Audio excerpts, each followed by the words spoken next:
Vintage Soup here and welcome to my channel, and today we'll be looking at one of my favourite horror films from one of my favourite horror decades, the 1930s, from one of my favourite actors, Peter Lorre.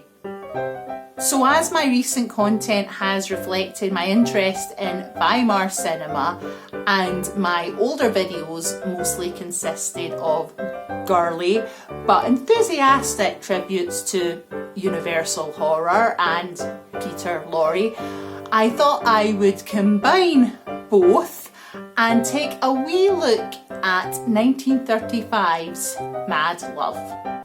The film opens in a variant of the Grand Guignol, where celebrated surgeon Dr. Gogol, played by Peter Lorre, arrives on his nightly visit to ogle at the beautiful actress Yvonne Orlock, played by Frances Drake.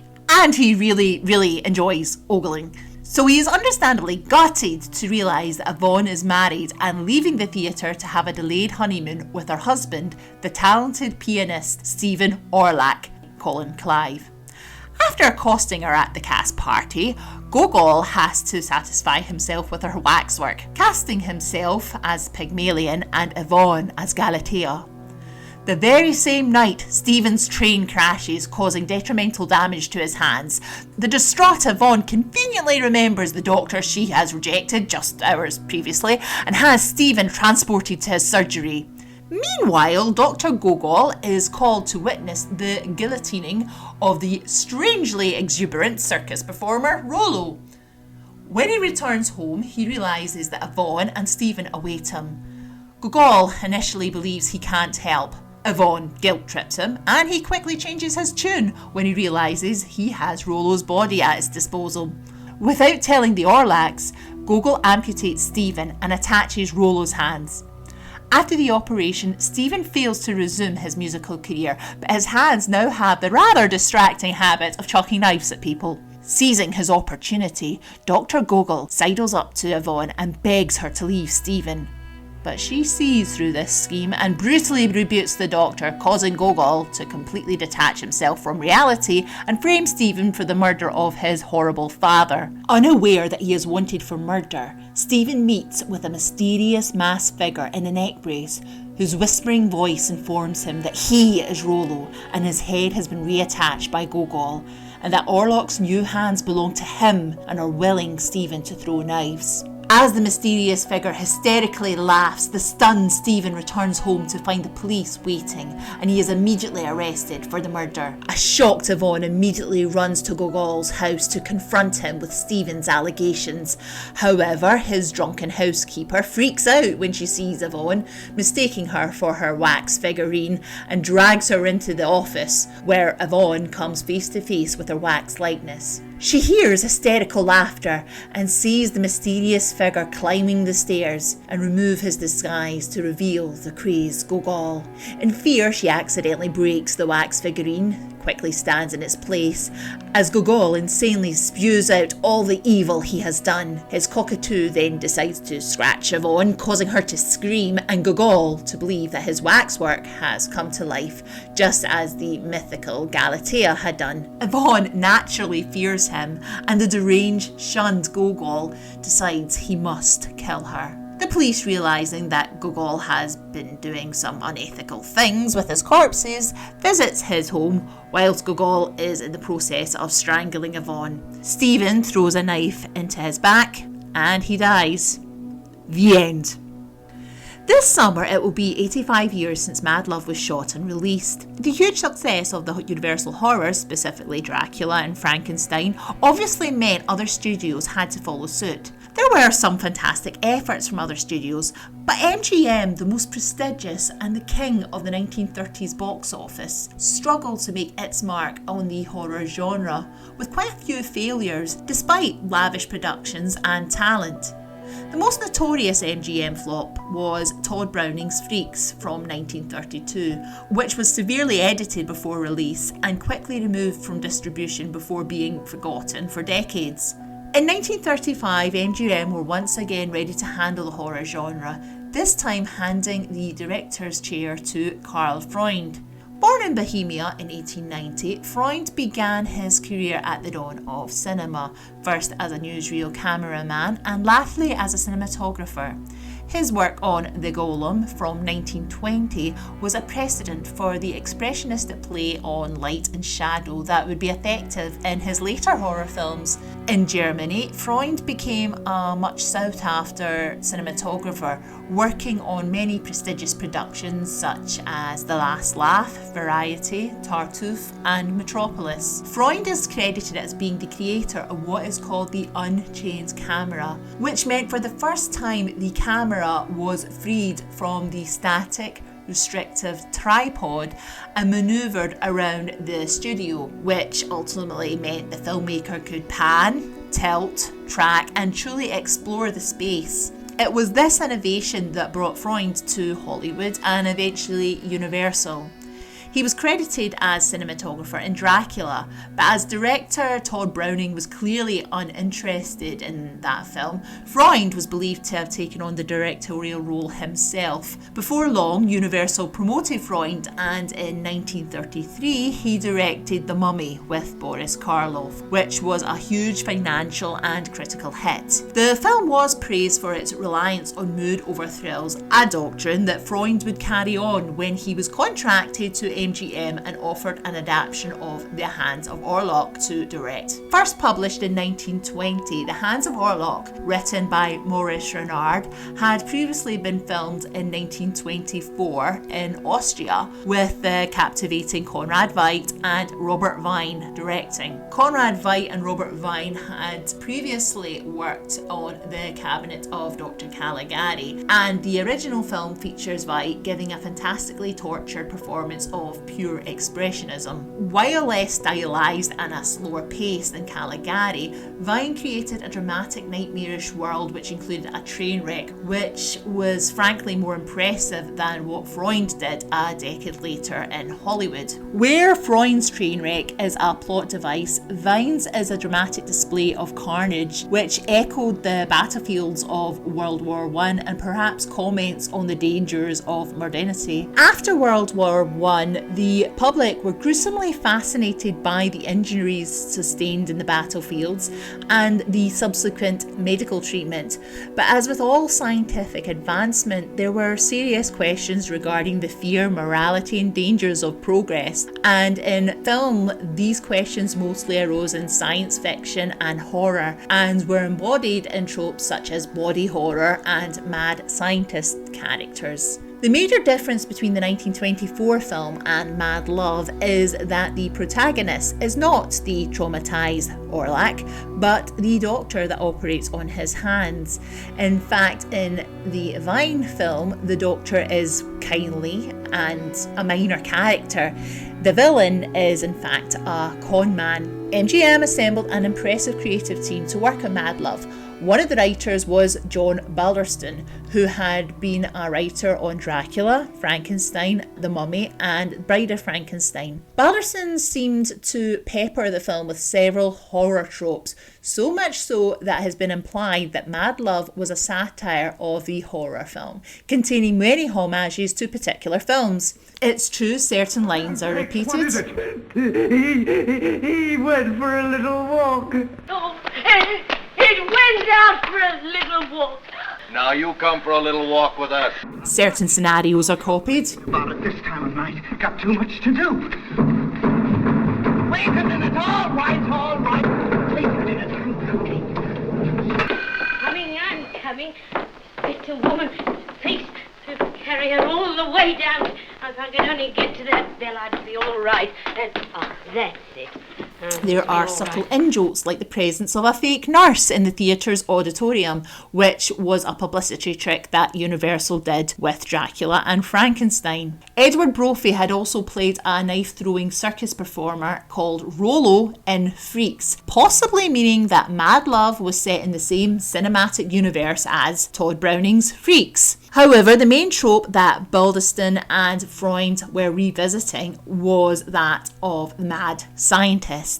Balderston having written this archetype for Frankenstein, and Freund having filmed it in Metropolis. However, the question for the Mad Love production team was who would be cast in the lead role. In Germany, Peter Lorre had been an actor of great reputation but relative obscurity until Fritz Lang cast him as child murderer Hans Beckert in M. Decades later, this performance is still considered one of the greatest in cinematic history and propelled the young actor to international recognition. With the rise of the Nazis in 1933, Peter left Germany, travelling to Paris, then on to London, where Alfred Hitchcock awaited to shoot The Man Who Knew Too Much. Through connections made in London, Lorre travelled to Hollywood with his wife and was contracted to Columbia, where he began a long wait, reading as many scripts and books and pondering upon the perfect project that would introduce him to American audiences. He eventually pushed for an adaptation of Crime and Punishment directed by Joseph von Sternberg, which would be delayed. But in the meantime, Columbia lent Lorre to MGM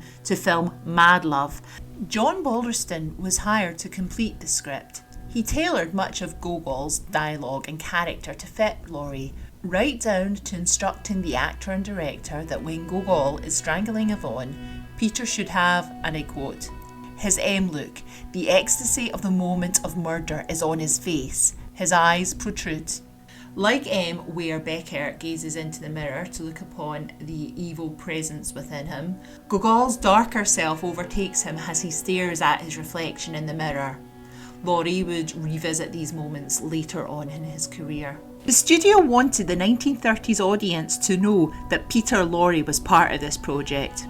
There are plenty of publicity photos, including many of him getting his head shaved, something that Peter was not 100% okay with.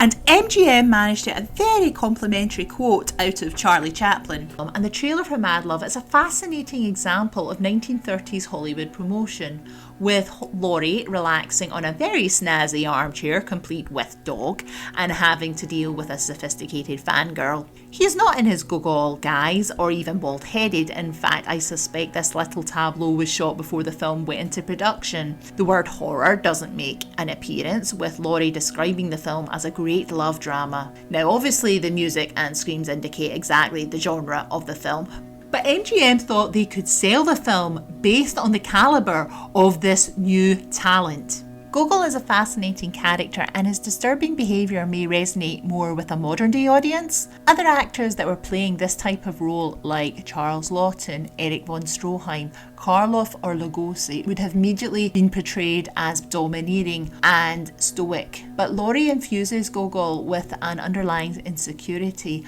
a vulnerability, and the audience may be repelled by him, but they can also sympathise with him. As the film progresses, Gogol resembles what we would now call a toxic incel, and he becomes increasingly entitled. Why doesn't Yvonne want him? He is talented, wealthy, helps the disadvantages, quotes poetry at will. Gogol feels implicitly deserving of her love. Yet he fails to understand that Yvonne can see what we see, a man with a complicated personality. There is darkness where everyone else sees light, and our feelings and loyalties are similarly divided. We should support Yvonne. However, we pity and empathise with Gogol, and we know we shouldn't. As an author once wrote, we sympathise with them against our will, and that was the Peter Lorre persona.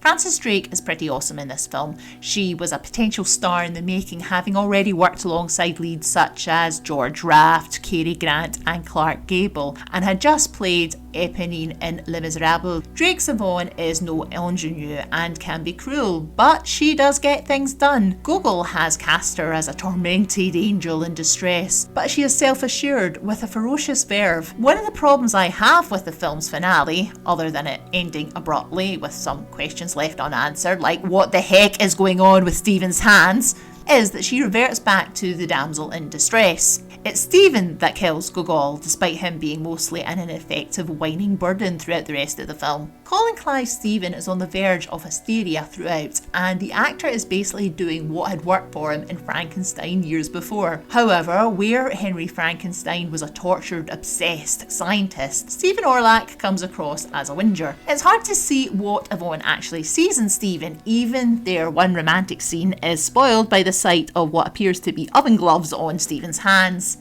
Watching Clive is sad at times. His performance is a pale reflection on the powerful, fiery Frankenstein. Only a few years earlier, he had been in Laurie's shoes, bursting with enthusiasm at working in Hollywood and telling the Times, "By Jove, everywhere the English actor, the English voice is wanted, and there is an immense opportunity for us in this new talkie field." Despite a few leading man roles in films such as Journey's End to Rochester and Jane Eyre, Clive had grown despondent with Hollywood, and his demons were catching up with him. Mad Love was not a happy shoot for him. In a perverse reflection of the story, Clive was concerned with news that his previously injured leg may need to be amputated. 2 years after Mad Love, Colin Clive would tragically pass away at age 37. One of his pallbearers was Peter Lorre. A few months later, Ted Healy, who played the wisecracking reporter Regan, would also pass away in somewhat questionable circumstances after an altercation at the famous Trocadero nightclub. In the 1920s, Healy had been the highest paid performer on the vaudeville circuit and had been the architect behind the Three Stooges, regularly appearing with the trio until 1934. But his death at age 41 overshadowed his work. As Regan, his rapid-fire repartee can be a little jarring to a modern ear, but he works well with the other comedic character actors of the film like Edward Brophy, May Beattie, Andy Hardy actress Sarah Hayden, and Hal Roach regular Billy Gilbert. All successfully offer a respite from the dark, woeful story of obsession. Gogol's assistant, Dr. Wong, played by Key Luke, had an impressive lengthy career. He was chiefly remembered for his role in the Charlie Chan movies, and later on as the mysterious shop owner in Gremlins. Sadly, his role in Mad Love was edited down, a part of the 50 minutes of deleted footage lost to time. MGM star Cora Sue Collins, who had previously played the Little Garbo in Queen Christina, also makes a brief appearance as one of Gogol's patients, and today makes public appearances discussing her juvenile career at MGM. Despite the wealth of talent behind the production, Mad Love was a financial failure, and critics were generally negative, though most praised Laurie's performance. The film was relegated to the MGM vault and almost forgotten. In 1947, author Malcolm Lowry made reference to Mad Love in his novel Under the Volcano. In fact, in the early 1950s, an adaptation of the novel was planned with Laurie in the central role, but it never materialised.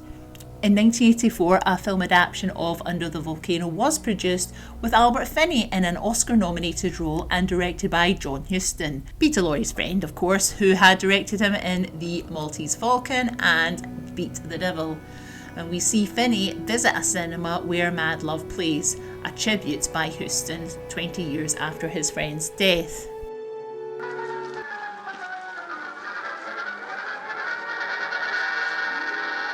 Las manos de Orlac, the hands of Orlac, no? It's a good story. A man is a pianist but loses his hands under a train, is giving him another. But they are the hands of a killer. These hands murder people. But his heart does not, and he's very, very sorry. Some things you can't apologize for. In the 1970s, interest in the film once again received attention when Pauline Kael claimed that Orson Welles took inspiration from Mad Love when he was making Citizen Kane, and she wasn't trying to be complimentary when she said that. In the scene when Kane's wife Susan leaves him, visually the aesthetic has similarities.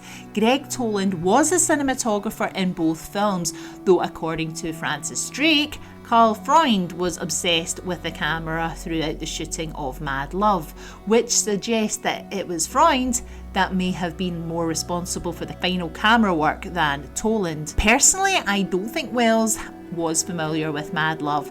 Wells was apparently interested in expressionism while making Kane, repeatedly watching The Cabinet of Dr. Caligari, and it is possible that Toland may have recalled and utilised what he'd picked up from Freund. Mad Love would be the last film that Karl Freund would direct as he returned to cinematography, winning an Academy Award for The Good Earth 2 years later. He continued to have a successful career, shooting many classic notable films, and in the 1950s he made the move to television, working on I Love Lucy, where he once again revolutionised filming, this time for television. Peter Lorre didn't really make the impact he wanted to with either Mad Love or the film he actually wanted to make, Crime and Punishment. Working regularly over the next few years, Peter would have success in Hollywood. Whether it was the success he wanted or deserved is another story. As he feared, he was plagued with typecasting and he was never able to completely shake off M, though many of his performances that we are left with are enthralling, and in recent years Mad Love has been re-evaluated and is now considered a fascinating film from the golden age of horror, and its failure was down to its timing as it was released at the end of the first horror cycle and 1930s sensibilities. After all, Mad Love is cited as being the film that was the final straw and caused horror to be banned in Britain for several years. Visually, the film is rich, playing with light and shadows, and the costumes and scenery have a flavour of the modern Gothic. Some of the comedy can be clunky, especially when Ted Healy arrives performing his shtick. However, as the film moves on, it moulds well with the central storyline.